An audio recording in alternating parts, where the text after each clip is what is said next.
ماده 35 قانون تامین اجتماعی.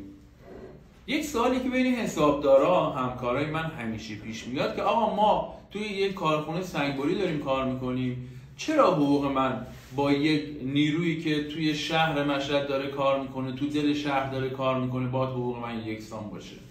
نه، یکسان نیست. متاسفانه خیلی از کارفرماها نمیدونن که ماده 35 تامین اجتماعی میاد اعلام میکنه، میگه یک سری شغل‌ها که 322 تا عنوان شغلی هست توی این موضوع مطرح شده، میگه اینا حقوقشون نباید قانون کار باشه، باید بالاتر از قانون کار باشه و حتی مبالغش هم مشخص کرده و حتی گفته شهرهای بالای 500,000 نفر و زیر 500,000 نفر هم این مبالغ متفاوته.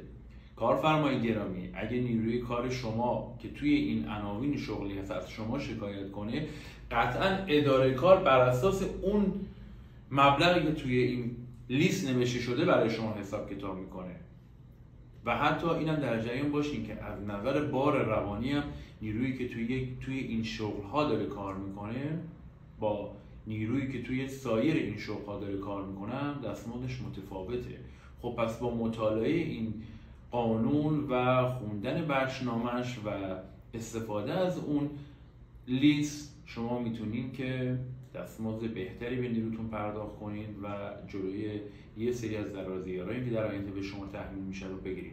اگه نیاز به گرفتن این لیست هست، برای من زیر این پست کلمه دستمزد رو ارسال کنین تا من لیست رو برای شما ارسال کنم.